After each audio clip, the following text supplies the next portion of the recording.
Bom, são 3h06, faltando aí pouquinho mais de uma semana para a Copa e o coração, claro, super ansioso, o coração de muita gente batendo mais forte. Copa do Mundo é só de 4 em 4 anos, afinal de contas. O time da TMC já em solo norte-americano para acompanhar cada passo e cada passe, por que não? Cada lançamento, cada gol da nossa seleção. Hoje mesmo teve coletiva e o nosso Leandro Boldaquian, direto de New Jersey, lá nos Estados Unidos, traz todos os detalhes pra gente. New Jersey ou Nova Jersey, como quiserem. A casa da seleção brasileira ao longo de toda essa Copa do Mundo. Lelê, boa tarde, prazer tê-lo aqui no Link TMC, falando pela primeira vez direto de solo norte-americano. Prazer todo meu, Tomás, Maiara, Rodrigo. Estamos na grande Nova Jersey, né? Mais precisamente em Baskin Ridge, uma cidadezinha muito pequena aqui, bem no interior de Nova Jersey. Para vocês terem uma ideia, né? Diferente de todas as outras, né, preparações do Brasil, um lugar muito difícil de se chegar. Você chega apenas por uma estradinha, né, de mão única, então não tem como ter invasão, não tem como ter espião olhando por algum tipo de portão. Realmente o Brasil está bem, né, localizado, com muita paz, muita tranquilidade. E agora há pouco aqui, né, atrás de mim na sala de imprensas do auditório aqui do hotel, belíssimo por sinal, tivemos a palavra de 2 convocados dessa Copa do Mundo, dos 26 jogadores que, curiosamente, vivem situações diferentes, né? O Igor Thiago indo para a sua primeira Copa do Mundo, o cara meteu mais de 20 gols no Brentford, na Premier League, talvez um exemplo claro de que futebol também é momento, né? Porque até pouco tempo atrás ninguém imaginava que ele pudesse ser convocado, foi convocado e externou toda a emoção dele durante toda a entrevista coletiva, né? O rapaz nervoso e curioso, depois a gente vai ver as imagens que a gente gravou, inclusive ao longo do nosso dia. O Hendrick e o Ryan vieram aqui ao auditório para acompanhar de perto, né? Esse trio são os mais amigos aí, né? Fizeram uma amizade muito legal e eles vieram para prestigiar o Igor Thiago aqui nessa entrevista coletiva. A primeira entrevista do Igor Thiago como um dos 26 confirmados para a Copa do Mundo e o outro veteraníssimo, capitão, bicampeão da Champions com o PSG, né, seguidos, né, eles vêm aí de 2 títulos importantes. O Marquinhos vai para mais uma Copa do Mundo como capitão, né, confirmado pelo Carlo Ancelotti.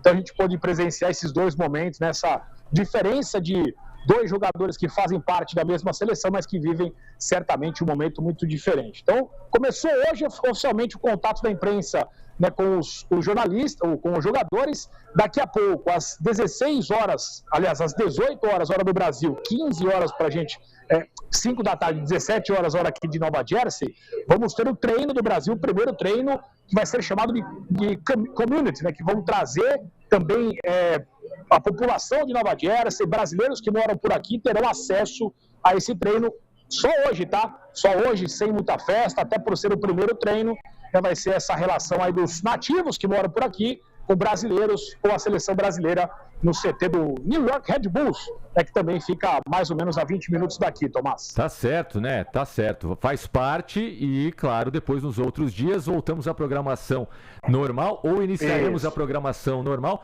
para não virar bagunça, meu caro Rodrigo Alvarez. Boa tarde para você, Alvarez. Boa tarde, Tomás. Boa tarde a todos. Eu queria perguntar para o Leandro. Leandro, a gente soube que o avião da seleção brasileira recebeu jatos de água benta para abençoar a seleção aí. Como é que você está sentindo esse clima aí? Os jogadores estão se sentindo abençoados, destinados a vencer essa Copa?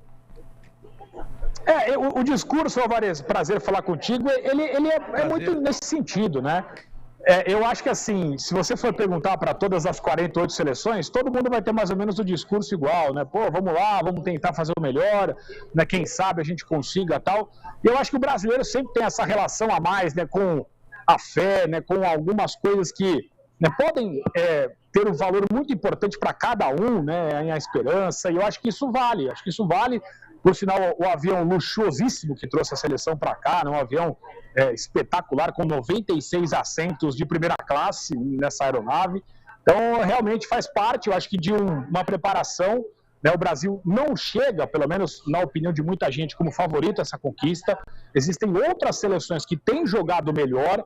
Mas o Brasil é pentacampeão, eu acho que isso é o que acaba, né, motivando a gente, né? O único país pentacampeão, mas que nesse momento não está avaliado ali como uma das talvez 4 ou 5 seleções capazes de vencer a Copa ou favoritas a essa competição, mas, enfim, né, de repente, quem sabe como com essa fase um pouco mais, entre aspas, tá, azarona do Brasil, a gente consiga caminhar bem aí durante essa competição. Muito bem, Lelê. Aparentemente, tranquilidade em relação ao tema Neymar. Eu acabo trazendo o tema para fazer uma pergunta sobre isso. Sobre o fato do Neymar estar sendo menos falado nos últimos dias, pelo menos por enquanto. Exatamente, Tomás. É o detalhe, né? A gente tem o primeiro técnico estrangeiro da história da seleção brasileira, certo? E a gente tem alguns técnicos estrangeiros que trabalham no futebol brasileiro, que a gente tem contato no dia a dia, né? E é muito claro, né? Eles não gostam de falar individualmente de nenhum jogador. Isso é para qualquer um, né? O futebol, para eles, é mais que isso, né? Os caras não estão acostumados a só responder coisas. Fulano de tal jogou bem, esse aqui jogou bem. Eles não gostam disso, né? Eles trabalham com futebol coletivo, né? E o Ancelotti não é diferente. Ele respondeu algumas perguntas de Neymar durante essa preparação e agora o assunto meio que deu uma abafada, né? É um jogador que está aqui dentre os 26, ele pode responder uma ou outra pergunta na coletiva, mas prontamente já informa que não falará mais do assunto. Então, sim, de fato, eu acho que é até bom para o próprio Neymar, para poder se recuperar de forma tranquila, sem o peso de ter que resolver alguma coisa, ter que jogar para resolver. Então, eu acho que talvez esse cenário em torno do Neymar, Tomás, tirando um pouco da expectativa, deixando ele um pouco mais de lado, né, que eu acho que talvez tenha faltado isso na carreira do Neymar, ele consiga se recuperar de forma boa e, quem sabe, ajudar o Brasil da forma que ele consiga, sendo com 20 minutos, com meia hora, um tempo inteiro. Aí, ao longo da Copa, a gente vai tentar entender qual que é a necessidade do Brasil em relação a ele. Um tema muito interessante. Eu acho que, inclusive, pode não falar, entrar como favorito ajuda, né, Tomás? Dar uma acalmada na pressão que a gente sempre tem sobre o Brasil. Entrar, nós estamos indo, estamos bem, mas tudo bem. Estamos aqui, vamos ver o que dá. É melhor, né? Acho que isso. Aconselhável. Estamos no meio aí de uma relação forte, eu acho que mas não favoritíssimo. Concordo, Alvarez. Fala, Lelê. Não, eu acho perfeito isso. Eu acho que o brasileiro demorou para perceber isso, né, Tomás? No Catar, a gente teve uma grande preparação para a Copa, né? O Tite ganhou tudo quanto é partida, a eliminatória foi tranquila, né? Um monte de vitória seguida. E talvez isso tenha trazido uma falsa sensação de que você era favorito. Num cenário que a gente conhece, né? Infelizmente, o Brasil não tem como sair do Brasil e ir para a Europa para disputar jogos contra seleções maiores, fica naquele, né, Argentina, Uruguai, e coisa que nesse ciclo o Brasil não conseguiu ir bem também.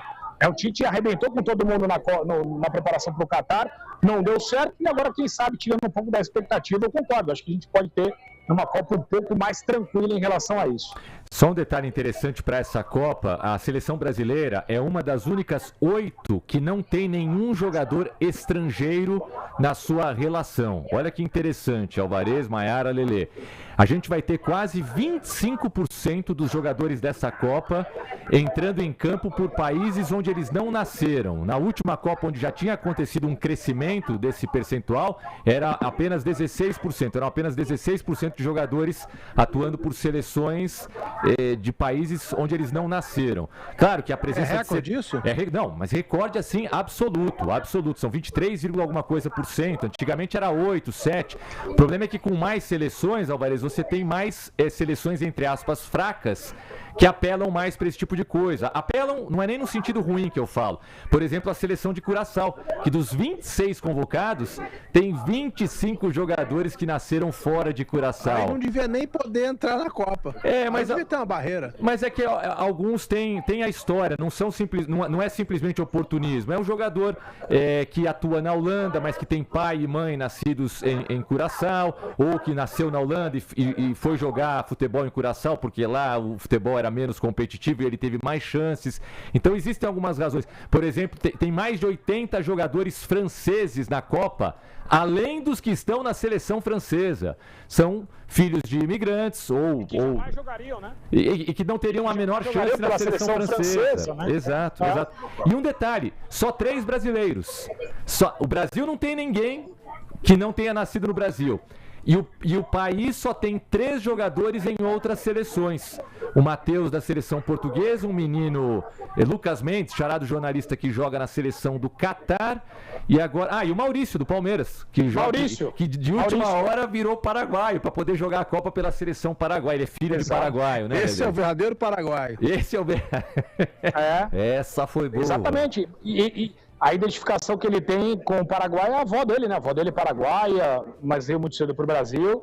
E ele, através do Gustavo Gomes, né, que fez toda a ponte aí para que ele pudesse se naturalizar e vai defender. Eu acho que é justamente por isso, né? Jogadores que não teriam, o Maurício não teria a chance de jogar uma Copa do Mundo pela seleção brasileira. Então ele vai jogar pela seleção paraguaia. E eu acho que faz parte, né? Com esse mundo globalizado, a gente tem cada vez mais essa situação acontecendo. Tá bom. Lelê, microfone do Link TMC sempre aberto para você, não hoje, nos próximos 40 e poucos dias, tá só começando a nossa cobertura de Copa do Mundo. Boa sequência de trabalho. Obrigado, Tomás, valeu, Maiara, Alvarez, um prazer bater esse papo com vocês. Aqui a gente segue para o treino da seleção brasileira e mais tarde, né, durante a nossa programação, durante o Paulista do TMC, durante o Papo de Craque Segundo Tempo. Vai ter muito conteúdo aí. Fique ligado também nas nossas redes sociais, tá? No Instagram, TMC Esporte, né? O TMC News também. Todo o conteúdo, bastidores aqui, né, da cobertura da TMC da Copa do Mundo. Valeu, gente. Boa sequência para vocês. Tamo junto. Valeu, Lelê. Valeu.